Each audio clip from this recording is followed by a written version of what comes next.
اس جشن پر بڑی مبارکباد دیتا ہوں سخن فاؤنڈیشن اور وقاص عزیز کو، اور حفیظ تبسم نے بڑا اہتمام کیا، اور احباب جو ہمارے وہ احباب کے جن سے سیکھا ہم نے اور پڑھ کے سیکھا، سن کے سیکھا، ان میں خالد صاحب بھی خود بھی شامل ہیں، اور انہوں نے خصوصی طور پر شرکت کی۔ حفیظ صاحب آئے، استاد آفاق صاحب آئے، اور شاہ صاحب آئے، سرفراز صاحب آئے۔ ظاہر ہے وہ بہت مختصر سے ٹور کے لیے آئے ہیں۔ دوسرے احباب بھی ہیں، میں دیکھ رہا ہوں یاسر چٹھا صاحب ہیں، ہادی صاحب ہیں، ڈاکٹر صاحب ہیں، ڈاکٹر سنوبر صاحب ہیں۔ تو یہ ایک بہت ہی اچھی چیز ہے، اور 2 پیرلل سیشن چل رہے ہیں، سب کو پتہ ہے، ادھر بھی مدعو ہیں لوگ، اور خالد صاحب کا جو جشن ہے یہ یقیناً ہمارے سب کے لیے خوش بختی ہے۔ حفیظ نے بہت ہی اچھی باتیں کی ہیں، اور بلکہ ایک مکمل احاطہ کر دیا ہے افسانوں کے تناظر میں۔ مجھے رات ہی بتایا گیا وقاص عزیز نے کہ آپ نے بات کرنی ہے۔ میرا تو طریقہ کار یہ ہے، میں مضمون لکھ کر لاتا ہوں، اس پہ بات کرتا ہوں۔ تو میں نے کہا چلیں، باقی باتیں تو تقریباً سب کو پتہ ہی ہیں ان کے بارے میں، وہ بڑے آدمی ہیں۔ تو یہ کتاب جو مجھے خالد صاحب نے خود بھیجی تھی، تو میں اس کو پڑھا ہوا تھا بالکل ریسنٹلی، تو میں نے کہا چلو اس پہ بات کریں گے۔ تو سر بہت شکریہ، آپ کو مبارکباد بھی، آپ اسلام آباد میں آئے۔ اور خالد صاحب سے میرا اتنا جو پرانا اور گہرا تعلق ہے وہ تو نہیں ہے، لکھاری کا لکھاری سے جو تعلق ہوتا ہے وہ تو ہے، اور میں ان کا چونکہ قاری بھی ہوں۔ ایک تعلق یہ ہے کہ انہوں نے مجھے بتایا کہ یہ میں یعنی کہ انہی کے علاقے کا ہوں، اور ہمارا ایک ہی علاقہ ہے، یہ میرے گھر سے جہاں تقریباً 18 کلومیٹر دور ان کا گاؤں ہے جہاں کے یہ ہیں۔ تو مجھے یہ بہت خوشی ہوئی اور اچھا لگا، اور لگتا بھی ہے اچھا کہ کوئی بڑا آدمی آپ کے علاقے کا ہو تو بندے کو ویسی خوشی ہونا شروع ہو جاتی ہے۔ ویسے یاسر چٹھا صاحب بھی میرے علاقے کے ہیں، تو مجھے اپنا زیادہ فیل ہو رہا ہے۔ تو یہ کتاب جو ہے، اس کا بنیادی جو ایک مدعا ہے یا اس میں بیان کیا گیا ہے، یہ جو وقت کی قید میں، یہ افسانوں کے لحاظ سے اس کا بہترین جو نام رکھا جا سکتا تھا وہ یہی ہے۔ میں نے اس کے ہر افسانے میں جو چیز دیکھی، ایک تو شاید وہ میں جیسے پڑھتا جا رہا تھا، انٹون چیخوف کا خط میرے ذہن میں آتا تھا، کسی دور میں نے پڑھا تھا، انہوں نے اپنے لکھاری دوست کو لکھا تھا کہ تم سیدھی بات سیدھی کیوں نہیں کرتے۔ اس نے سورج کی مثال دی کہ سورج ڈوب رہا ہے تو ڈوبنے دو نا، اس کو گھما کے کیوں ڈباتے ہو۔ تو ان افسانوں میں یہ بڑی ایک بے ساختگی ہے کہ جو جملہ جیسے آیا ہے، مثلا ایسے جملے پیش کیے جا سکتے ہیں کہ جن کو میرے خیال سے مصنف نے سیدھا بھی نہیں کیا، جیسے آئے ہیں ویسے ہی لکھ دیے ہیں، اور کہانی بالکل سیدھی ہے، لیکن وقت کی قید کیا ہے اس کے اندر؟ وہ یہ ہے کہ ہر کہانی کے اندر کچھ چھوٹی چھوٹی چیزیں ایسی ملتی ہیں کہ بندے کو یوں لگتا ہے کہ ہر چیز پیچھے کی طرف جو وقت میں قید ہو گئی ہے، یا وہ اس کی سوچ پیچھے رہ گئی ہے۔ جیسے ہم ایک عمر کے حصے میں ماضی کو یاد کرتے ہیں، بچپن کو یاد کرتے ہیں، یا چھوٹی چھوٹی چیزیں، یا ماں کو یاد کرتے ہیں۔ مثلا ایک کتیا کا ایک اس کے اندر ایک واقعہ ہے کہ تو وہ بچے پیدا کرنے کے لیے جگہ ڈھونڈ رہی ہے، اس کو جگہ نہیں مل رہی۔ یہ صرف ایک جملہ نہیں ہے، یہ پورے کا پورا سویلائزیشن کے ڈسٹرائے ہونے کا ایک انداز ہے۔ ہم نے چونکہ ان علاقوں میں دیکھا، پھر ایسے لفاظی یوز، کتے کے کچھ واقعے ہیں، پھر کردار ہیں وہ اپنی ماؤں کو یاد کرتے ہیں، پھر پہلا افسانہ ہی ایسا ہے باد واپسی، آپ دیکھیں کہ اس کا نام ہی دیکھ لیں، تو اس میں عدیل لڑکا ہے، اس کو دفنا دیا ہے، اور وہ بار بار اسی کی وہ یادداشت میں اور بازگشت میں وہ کھویا ہوا ہے اس کا دوست، اور کبھی ماں کا سوچتا ہے، کبھی اس کا سوچتا ہے پیچھے کی طرف۔ تو اس میں یوں لگتا ہے کہ جو ایک ہمارے ہاں بہت زیادہ صارفیت کہہ لیں یا گلوبلائزیشن کا ایک اٹیک ہے بہت زیادہ، تو اس کی سب سے اچھی جو مزاحمت ہے وہ اس کتاب میں مجھے نظر آئی، وہ یہ ہے کہ ہم جب ہی گلوبلائزیشن عالمگیریت کا شکار ہوتے ہیں تو اس کی وجہ یہ ہے کہ ہم اپنی جو جڑیں ہیں ان کو چھوڑتے ہیں اور اس کا حصہ بن جاتے ہیں. اپنی شناخت جو کہ پیچھے کسی وقت میں قید ہو کے رہ گئی ہے اس کی طرف ہم کیوں نہیں جاتے. پھر اس کا مظاہرہ انہوں نے افسانوں کے اندر یہ کیا کہ مقامی لفظ بھی لیے. بند گلی کے شور والا جو افسانہ ہے اس میں ایسے ایک بند گلی کی چیزیں ہیں جو بالکل ہمیں یوں لگتا ہے کہ جیسے مثلا تھڑی کا لفظ استعمال کیا ہے. تو تھڑی ہم جانتے ہیں وہ فٹ سٹیپ جو گھر چڑھنے کے لیے ہوتے ہیں، تو وہ ان کو اس کو بھی پورٹریٹ کیا. پھر وہ اس کے ساتھ بہتی ہوئی وہ نالی سی اس کو بھی پورٹریٹ. وہ ایک پورا یوں لگتا ہے کہ وہ آج پوری دنیا کو منظر پر دیکھنے کے باوجود ہمیں یوں لگتا ہے کہ وہ ہماری جو چیزیں تھیں ظاہراً وہ لگتی تھی کہ بڑی بری سی ہیں، لیکن وہ بہت اچھی تھی. تو یہ اس کتاب کے اندر یہ جو چیز میں نے دیکھی کہ گلوبلائزیشن کے خلاف جو آپ کا رد عمل آ سکتا ہے، مزاحمت ہو سکتی ہے، وہ ہے مقامی چیزوں کو اپنانا. تو وقت کی قید میں جو یہ چیز مجھے نظر آئی. اس کے علاوہ جو وقت کا جبر ہوتا ہے وہ اس کتاب کے اندر بھی افسانوں میں جگہ جگہ آپ کو ملے گا. کہ وقت دیکھیں کہ ہم وقت کے بارے میں بہت جانتے ہیں اور پڑھتے ہیں سنتے ہیں، وقت یوں ہے وقت یوں ہے.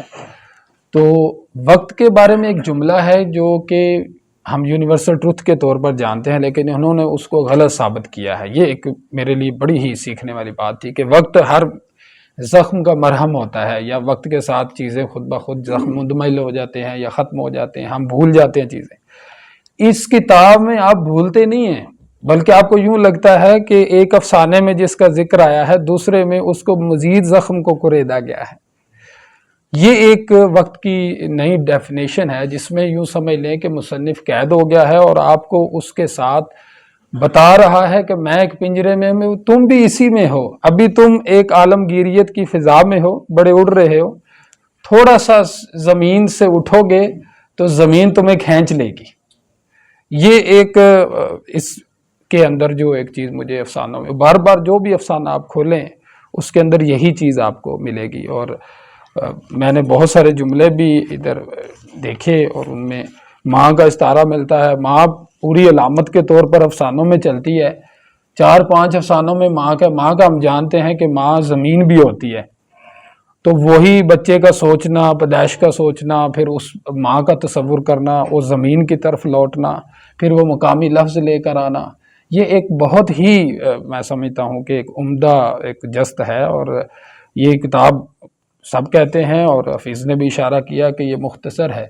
مختصر ظاہر ہے کوئی بھی کتاب اپنی ضخامت کے لحاظ سے نہیں ہوتی. ہم سب جانتے ہیں جو متن ہے اس کی ضخامت اس کی طوالت یا اس کے چھوٹا بڑا ہونے کا فیصلہ نہیں کرتی.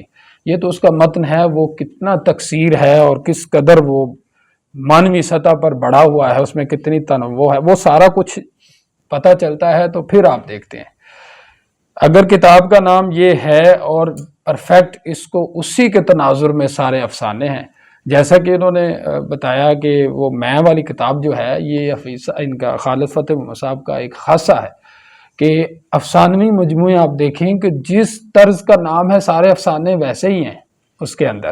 جیسے میں کہ انہوں نے بات کے ساتھ سارے سیگا واحد متکلم میں ہیں اور اس طرح کر کے اس میں بھی انہوں نے قید کو بالکل ماضی میں جو ہماری ایک جکڑ بندی ہے اس کو بیان کیا.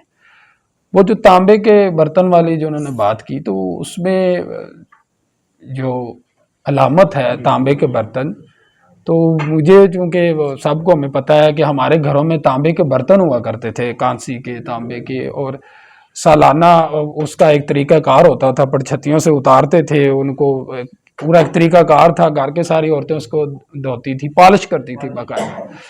تو وہ کتاب کا نام ہی صرف آپ دیکھیں کہ اس قدر اس کے اندر آپ کی پوری تہذیب اور آپ کی وہ جو ثقافت، وہ جو آپ کی بالکل ختم ہوگی. اب تو وہ تانبے کے برتن کے پڑچھتیاں ہی نہیں ہیں گھروں میں. جی وہ ختم ہوگی، ہر چیز وہ ڈسٹروائے ہوگی نا چیز. تو تانبے کے برتن وہ آپ کی ماضی اور آپ کی ثقافت، پھر آپ سالانہ طور پر اس کو پالش کرتے تھے، کلی کروانے کہ وہ کہیں میلے نہ ہو جائیں یا اس میں کوئی داغ نہ پڑ جائیں. تو یہ اپنی جو سویلائزیشن کو سنبھالنے کا طریقہ تھا وہ پورے کا پورا اس کا ایک علامتی پہلو ہے. ان کا ناول ہے ٹبا، آپ دیکھیں ٹبے پہ رات مجھے شرف حاصل ہوا ان کے حضور، میں حاضر ہوا رات، تو ٹبے پہ بات ہوئی، تو ٹبے پہ چونکہ ہمارا علاقہ ایک تھا تو ہماری ڈسکشنز ہوئیں کہ 60-70 تقریباً شہر ایسے ہیں جو ہمارے شہر یعنی کہ ادھر برباد موجود ہیں، تو ان کو مختلف یعنی کہ 10-10 15-15 کلومیٹر پہ مختلف اس کے نام ہے، اور زیادہ بھیڑ کہتے ہیں اس کو مقامی زبان میں، ٹبا بھی کہتے ہیں۔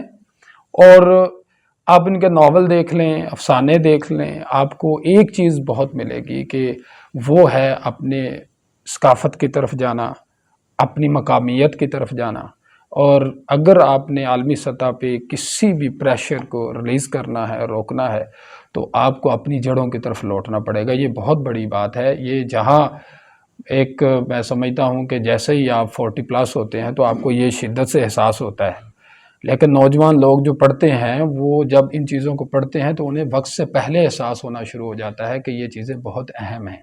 یعنی کہ یہ ہمارے ہاں جملے ہیں کہ ماں باپ چلے جائیں گے تو پھر تمہیں احساس ہوگا، ٹھیک ہے؟ تو ماں باپ چلے جائیں گے، احساس اس لیے ہونا شروع ہو جاتا ہے کہ وہ ایک فاصلہ بھی بڑھ جاتا ہے، وہ چیزیں سامنے بھی نہیں رہتی، تو جو چیزیں سامنے نہیں رہتی ان کا گلیمر بڑھ جاتا ہے، وہ یادداشت میں پھر وہ بار بار چیزوں سے وہ لوگ یاد آتے ہیں، جملے یاد آتے ہیں۔ تو میرے خیال میں کوئی بھی دنیا میں انسان ایسا نہیں ہے وہ ان سارے معاملات سے نہیں گزرتا۔ اگر کسی کو ماں سے پیار نہیں ہے، چلیں ہم ویسٹرن کلچر کی مثال دیں، تو ان کی کوئی اور چیز ہوگی جس سے اس کا رومانس یا اس کے گلیمر جڑا ہوگا، یا اس کا کوئی پیار ہوگا، وہ چھن جائے گی۔ اب ہم نے بہت سارے لوگ ایسے دیکھے ہیں جو کہ یہ کہتے ہیں کہ یار آج چاہے میرے پاس کوئی MG ہے نا، لیکن جو پہلی میری آلٹو یا کلٹس تھی نا آج سے 30 سال پہلے، وہ مجھے بڑی پسند تھی، آج بھی یاد آتی ہے۔ تو یہ افسانوں میں پورا ایک ہر انسان کا جو چیز بیان کر دیا ہے۔ ایک آخری بات میں کرنا چاہوں گا کہ ظاہر ہے اب تو بہت زیادہ حفیظ خان صاحب نے بہت زیادہ کیا اپنے ناولوں میں، افسانوں میں بھی، کہ انسان کو جب خیال سوچتا ہے تو ظاہر ہے اس نے اپنے ابلاغ کے لیے کچھ لفظ لانے ہوتے ہیں، اس کو بیان کرنا ہوتا ہے جملے میں۔ تو جون صاحب بھی یہ کہا کرتے تھے کہ جو لفظ ہیں وہ خیال کا حق مار لیتے ہیں، لیکن رائٹر بہت کوشش کرتا ہے کہ وہ کہیں نہ کہیں اس کا ابلاغ زیادہ سے زیادہ ہو جائے، تو اس کے لیے ہم دوسری زبانوں سے لفظ ادھار لیتے ہیں۔ یہ شروع سے ہی آ رہا ہے، دنیا کا سارا لٹریچر ایسے ہے۔ تو جو بہت خوبصورت بات لگی مجھے افسانوں میں بھی، دوسری کتابیں بھی خالد صاحب کی، وہ یہ ہے کہ مقامی لفظ لے کر آنا، کہ آپ اس کا ابلاغ بڑھاتے ہیں تو مقامی لفظ بھی تو لایا جا سکتا ہے۔ تو اس کو جیسے ہی آپ مقامی لفظ لاتے ہیں تو وہ پوری اپنے ساتھ ایک تہذیب لے کر آ جاتا ہے، تو وہ تہذیب جڑتی ہے تو اس کا جو معنی وہاں فٹ آتا ہے وہ کسی اور چیز کا نہیں آتا۔ تو اپنی ثقافت، اپنے لوگ، اپنی چیزوں کو بیان کرنا، یہ جو عالمگیریت ہے اس کے خلاف سب سے بڑا رد عمل ہے، اور میں خوش ہوں اور میری خوش بختی ہے کہ جن کو پڑھ کر ہم سیکھتے ہیں ان پہ بات کرنے کا مجھے موقع دیا گیا۔ بہت شکریہ۔